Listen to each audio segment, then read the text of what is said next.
Hello my dear students. तो कैसे हैं आप सभी बहुत अच्छे होंगे, मैं यही आशा करती हूँ।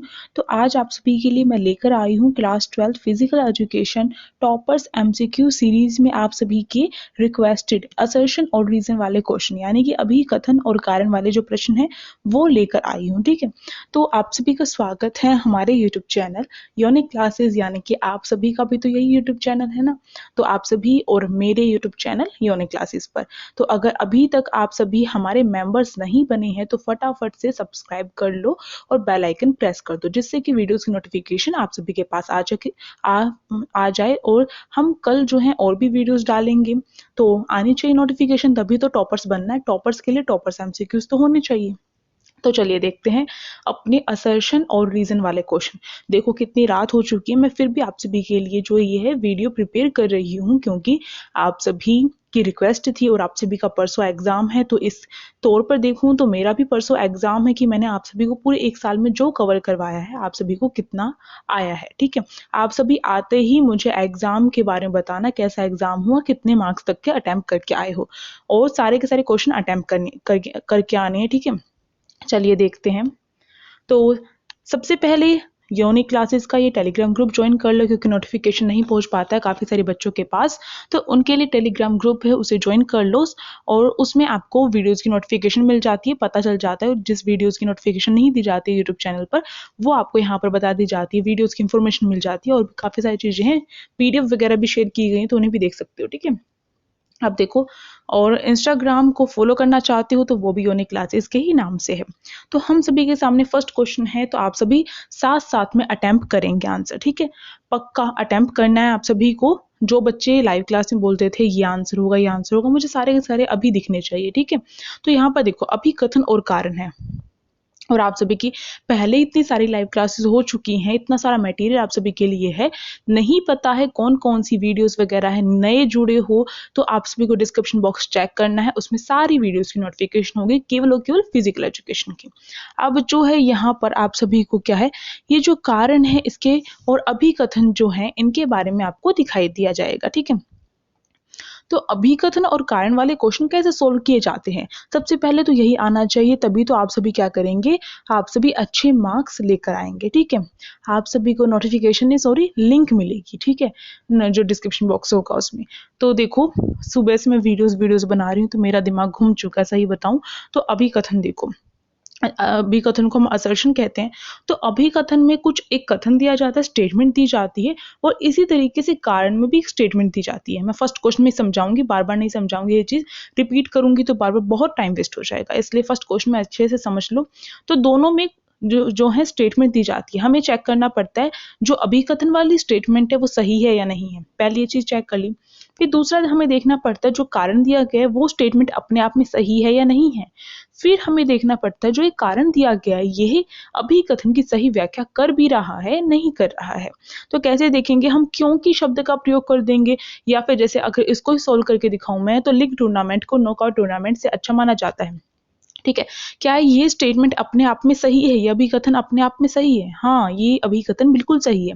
लीग टूर्नामेंट को नॉकआउट टूर्नामेंट से अच्छा माना जाता है, बात तो ठीक है यहाँ पर। ठीक है, यहाँ पर टिक कर दिया मैंने।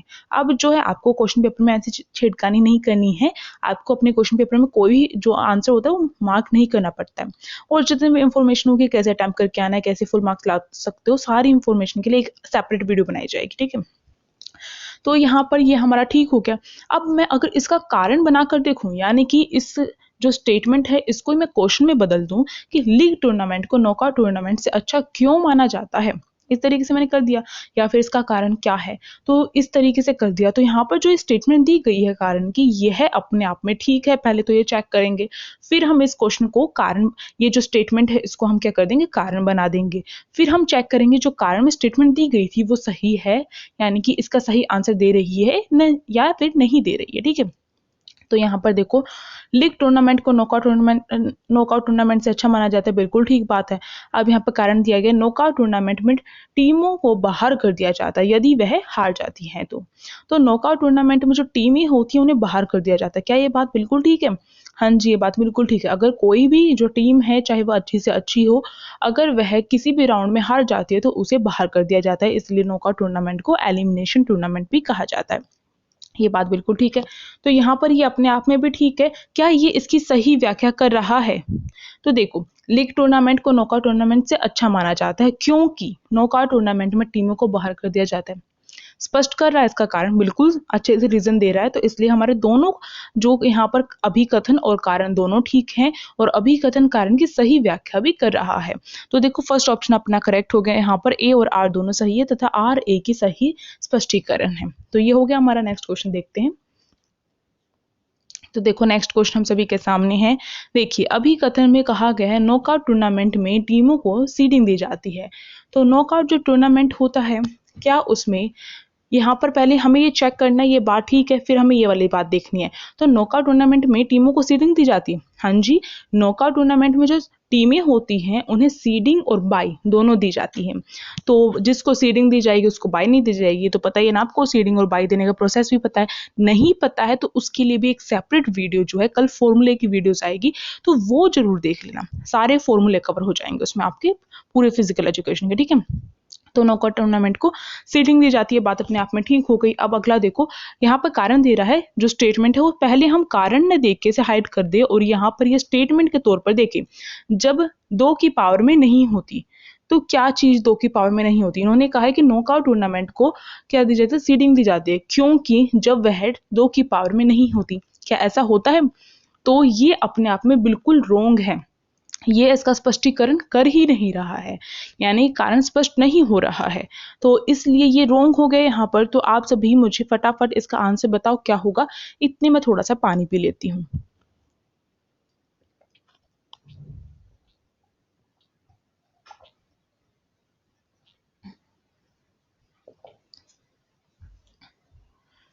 आई एम सॉरी, बीच में मैंने आप सभी को डिस्टर्ब किया, बट क्या करें, प्यास है, लग सकती है किसी को भी।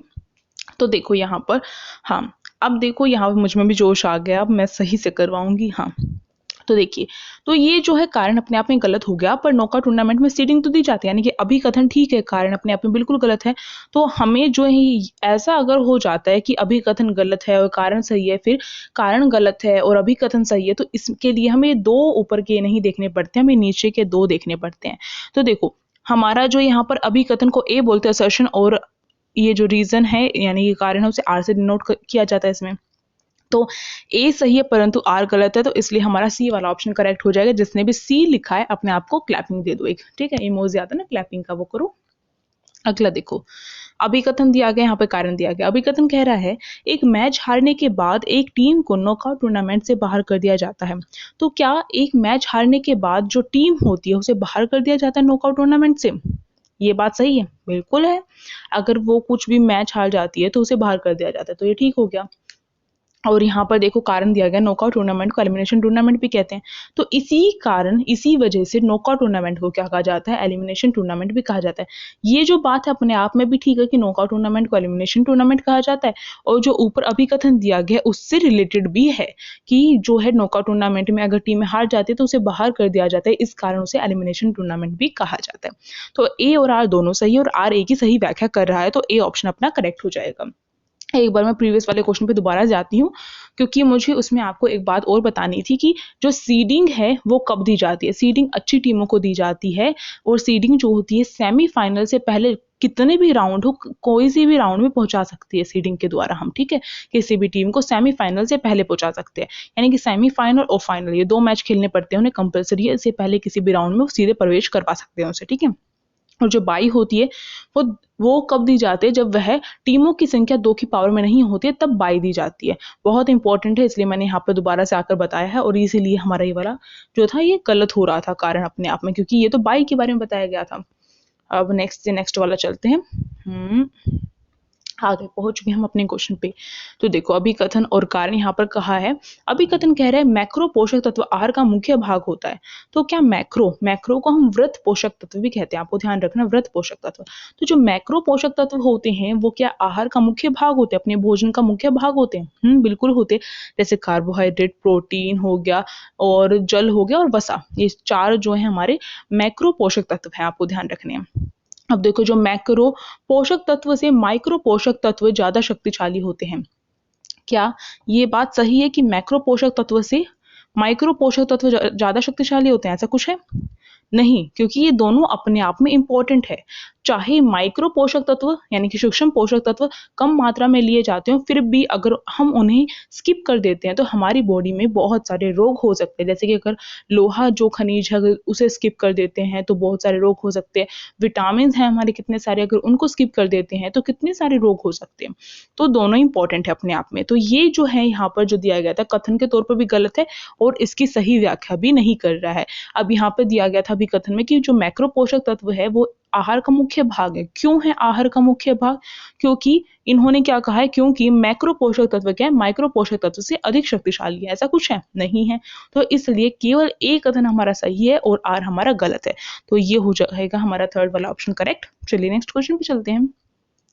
तो आप सभी को अगर मजे आ रहे हो पढ़ने में तो फटाफट लाइक कर दो। लाइक करने में आपका कुछ नहीं जाता, फटाफट लाइक कर दो, सब्सक्राइब कर दो, ठीक है।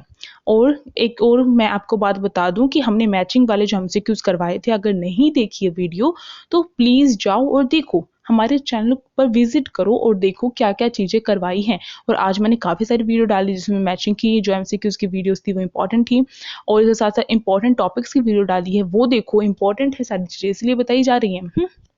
और लाइक करना तो बिल्कुल मत भूलना, ठीक है। अब देखो अभिकथन और कारण यहाँ पर पूछा गया। अभिकथन कह रहा है, अभिकथन बोल रहा है यहाँ पर प्रोटीन बॉडी बिल्डिंग पोषक तत्व होता है। तो क्या प्रोटीन एक बॉडी बिल्डिंग पोषक तत्व है? यह स्टेटमेंट अपने आप में ठीक है या नहीं है, पहले ये सोचना है। तो ये स्टेटमेंट बिल्कुल ठीक है, प्रोटीन जो होता है बॉडी बिल्डिंग पोषक तत्व होता है, तो टिक कर दिया। अब यहाँ पर कारण को भूल कर अगर मैं देखूं कि यहाँ पर जो लिखा गया प्रोटीन ईंटों से बना होता है, क्या प्रोटीन ईंटों से बनता है या फिर ईंटें खाकर हमें प्रोटीन मिलता है? नहीं, बिल्कुल भी नहीं। तो इसलिए ये अपने आप में गलत है। अब इसकी सही व्याख्या की बात तो छोड़ो, यहाँ पर बस हमें यही पता चल गया कि कौन सा सही है कौन सा गलत है। अगर दोनों में से कोई एक गलत होता है तो हमें जो है इसका कंपैरिजन करने की जरूरत नहीं होती कि यहाँ पर जो है इसका रीजन जो है वो सही है या नहीं है, ये देखने की बिल्कुल भी जरूरत नहीं होती। सीधे अपना आंसर हो जाएगा कि जैसे ये अभिकथन सही आ गया तो ए सही है और आर गलत है, तो हमारा सी ऑप्शन करेक्ट हो गया। नेक्स्ट क्वेश्चन पे चलते हैं। देखो भाई नेक्स्ट क्वेश्चन है अभिकथन और कारण। अभिकथन कह रहा है प्रोटीन शरीर में जल तथा अम्ल के संतुलन को नियमित करता है। तो क्या प्रोटीन जो है इसमें मदद करता है? प्रोटीन के कार्य जब हमने चैप्टर 2 देखा था तो हमने उसमें देखे थे, बहुत अच्छे से मैंने पिक्चर के द्वारा समझाया है कि भूलोगे भी तो भूलना नहीं चाहोगे, ठीक है, भूल भी नहीं पाओगे। अगर उसको एक बार देख लिया तो सब कुछ क्लियर हो जाएगा। तो प्रोटीन जो होता है शरीर में जो जल और अम्ल यानी कि जो हमारा अम्ल हो गया उसमें क्या करते हैं, संतुलन कायम करते हैं। बात बिल्कुल ठीक है, तो यहाँ मैंने टिक कर दिया। अब कारण यहाँ पर क्या कह रहा है, प्रोटीन की कमी से शरीर में सूखापन हो जाता है। क्या ऐसा होता है? अब यहाँ पर बहुत सारे बच्चे सोचेंगे कि जो प्रोटीन है वो जल के संतुलन में, जल और अम्ल के संतुलन में इंपॉर्टेंट है, तो जल की कमी से सूखापन होता है, ऐसे माना जाता है ना। तो आप सभी सोचेंगे कि प्रोटीन की कमी से सूखापन हो जाएगा। नहीं जी, प्रोटीन की कमी से सूखापन नहीं होता है, तो डाइटिंग की कमी से होता है और जल की कमी से होता है, ये ध्यान रखना आपको। तो इसलिए ये अपने आप में गलत हो गया, तो हमारा ए वाला ठीक है, इसलिए हमारा ए सही है परंतु आर गलत है। सी ऑप्शन करेक्ट हो जाएगा। नेक्स्ट क्वेश्चन पे चलते हैं। नेक्स्ट क्वेश्चन हमारा है, ये देखिए अभिकथनों का कारण। अभिकथन कह रहे हैं घुटनों का टकराना आसन संबंधी विकृति है। क्या घुटनों का आपस में टकराना एक आसन संबंधी विकृति है या नहीं है? ये स्टेटमेंट ठीक है या नहीं है? ठीक है स्टेटमेंट, तो यहाँ पर टिक कर दिया। अगला कह रहे कैल्शियम के कारण घुटने आपस में टकराना शुरू कर देते हैं। तो कैल्शियम की कमी के कारण ऐसा होता है? बिल्कुल, घुटने आपस में जब टकराते हैं विटामिन डी और कैल्शियम की कमी होती है, तो ये बिल्कुल ठीक है, तो इसलिए ये भी करेक्ट हो गया। और ये इसकी सही व्याख्या कर रहा है, सही रीजन दे रहा है। घुटने आपस में टकराते हैं तो उसका कारण क्या है? घुटने आपस में टकराने का कारण है कैल्शियम की कमी। सही बात है, बिल्कुल ठीक बात है। तो कारण भी जो दिया गया बिल्कुल सही दिया गया, तो ऑप्शन ए करेक्ट हो जाएगा। ए और आर दोनों सही है और आर ए की सही व्याख्या कर रहा है। इसी बात पर आंसर ठीक आ गया हमारा, तो इसी बात पर फटाफट लाइक कर दो, ठीक है। क्योंकि आप सभी लाइक नहीं करते ना, तो इसलिए मुझे हर क्वेश्चन के बाद ठीक है ठीक है ठीक है ऐसे बोलना पड़ता है, लाइक कर दो लाइक कर दो। तो लाइक कर दिया करो भाई, ऐसे तरसा तरसा के करते हो। आप सभी के लिए इतनी रात को मैं बैठ के वीडियो बना रही हूँ, छोटी बात नहीं होती है। अगर आप सभी एक साथ इतनी देर तक बोलते हो तो आपको भी ऐसा हो जाता है पता नहीं क्या हो गया। तो please like share and subscribe. देखो भाई अगला हमारा अभिकथन यहाँ पर कह रहा है कार्बोहाइड्रेट्स एवं वसा दोनों के रासायनिक तत्व कार्बन, हाइड्रोजन व ऑक्सीजन है। क्या ये बात ठीक है कि कार्बोहाइड्रेट और वसा इन दोनों के जो रासायनिक तत्व होते हैं वो कार्बन, हाइड्रोजन व ऑक्सीजन होते हैं? बिल्कुल ठीक है, पर इनका जो रेशो होता है है वो अलग अलग होता है। कार्बोहाइड्रेट में जो कार्बन, हाइड्रोजन, ऑक्सीजन है, इनका रेशो अलग है और वसा में अलग है, तो वो ध्यान रख लेना अपना। अब यहाँ पर कारण क्या कह रहा है, विटामिन B7 का दूसरा नाम थायमिन है। तो क्या विटामिन B7 का नाम थायमिन है? तो क्या आपको ऐसा लग रहा है कि यही नाम है? मुझे कमेंट बॉक्स में बताओ विटामिन B7 का नाम क्या है असली। तो ये तो नाम नहीं है इसका, इसका नाम बोइटिन है, तो आपको ध्यान रखना है।